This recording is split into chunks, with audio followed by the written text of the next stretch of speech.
Nama lengkap saya Pendeta Leonard Batfeni, Bapak. Panggilannya? Leo. Leo. Iya. Tadi saya lihat Pak Pendeta Leo mengumpulkan obat-obatan, Iya. lalu menolong warga. Memang dulu sekolahnya, Saya dulu sekolahnya pendeta.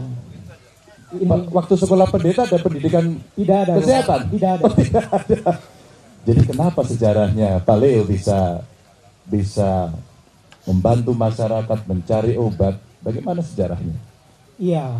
Sebelumnya Bapak, kalau kita berbicara tentang Papua ini, kita orang di pendeta-pendeta di lapangan di kampung menuntut kita orang. Bukan hanya seperti tadi di video, kita bukan hanya berbicara untuk berkhotbah, tetapi bagaimana masa sama oleh saudara-saudara.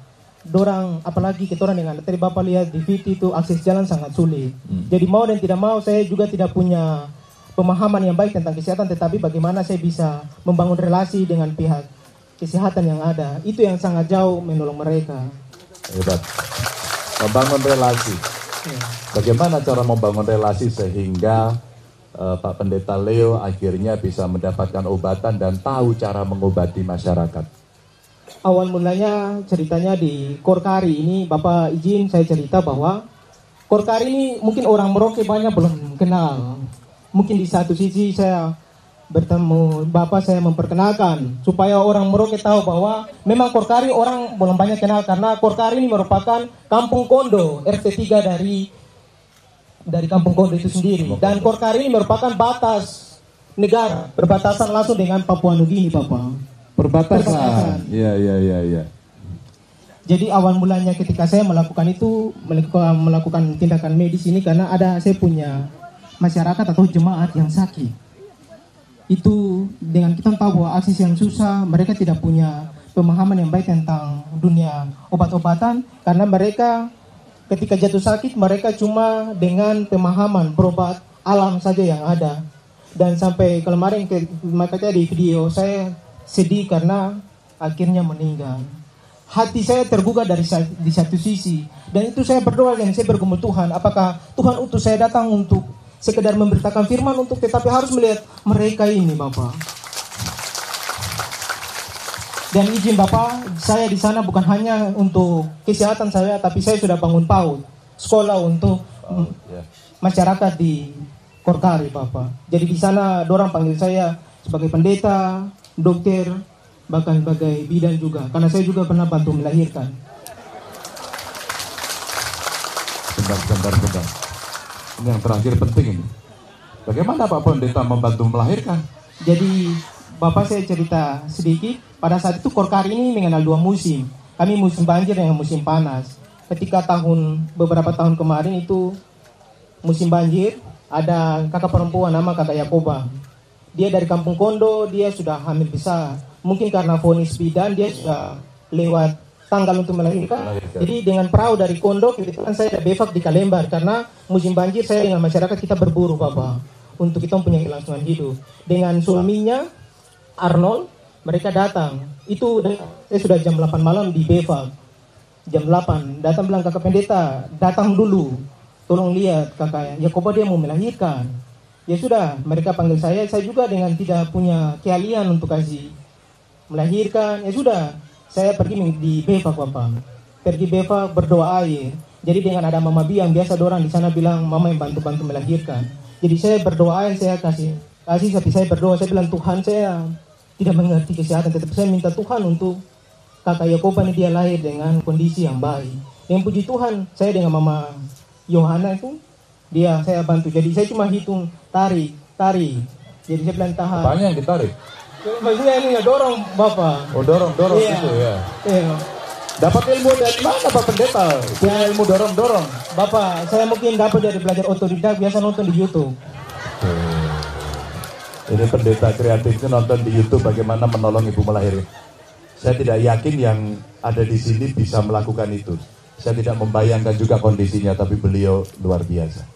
Iya, Bapak. Jadi Bapak, dari kemarin ada harapan besar dari masyarakat suku Kanu, Barkari. Mereka minta anak pendeta tolong sampaikan ke Bapak Ganja untuk kalau bisa buatkan kami rumah kesehatan supaya kita orang sakit jangan kita orang lari ke Kondo atau ke Rawa Biru lagi. Tetapi ketika kita orang punya rumah pustu, rumah kesehatan suara, kita bisa langsung berobat di tempat Bapak. Tepuk tangan dong. Ada Bawaslu nggak ya di sini? Biasanya ada pengawas pemilu. Ada nggak? Ada Bawaslu. Boleh datang ke sini kakak?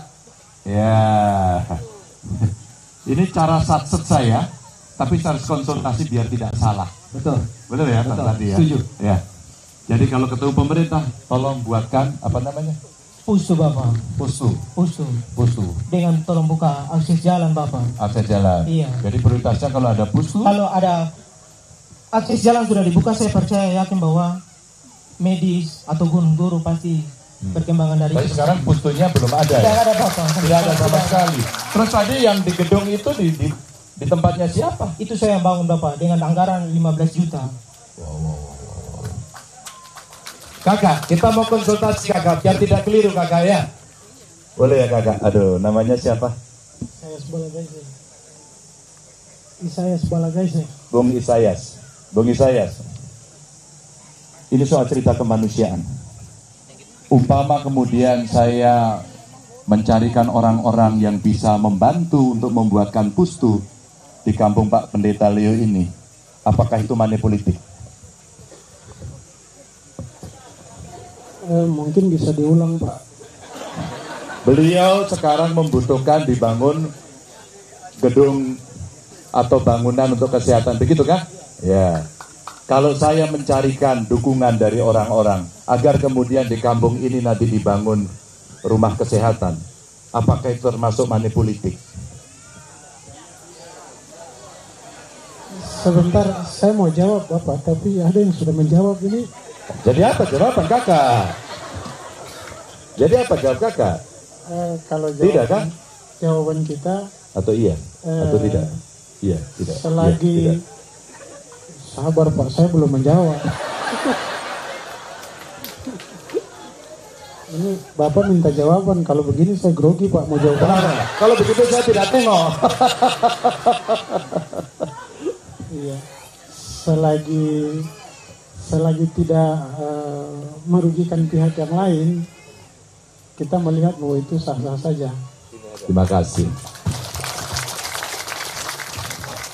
Terima kasih atas tugasnya. Sehat selalu. Boleh lah. Mas Ferdi, Siapa? sekaligus pendidikan politik untuk masyarakat. Kami punya banyak teman sekali yang punya perhatian seperti ini. Pendeta Leo sudah menjalani. Beliau butuh cepat. Warga butuh cepat. Mereka tidak bisa menunggu siapa calon presiden yang akan terpilih tahun depan. Yang dibutuhkan adalah rumah kesehatan. Kami tidak akan berjanji dan tidak akan menjanjikan. Saya khawatir maka saya konsultasi dengan Bawaslu agar tidak menjadi kekeliruan.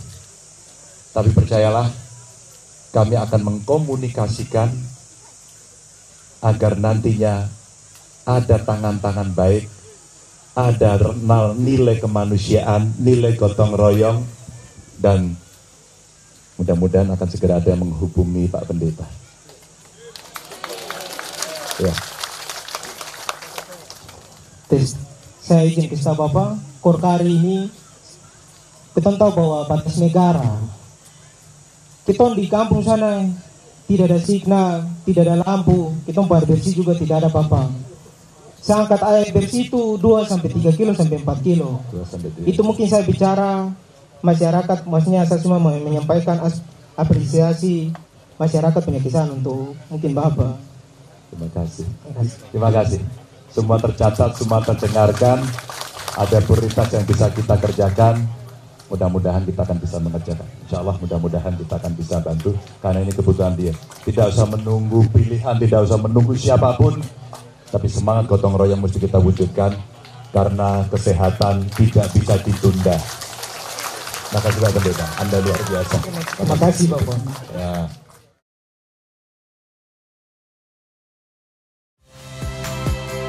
Saya Nitya Anissa, saksikan program-program Kompas TV melalui siaran digital, pay TV, dan media streaming lainnya.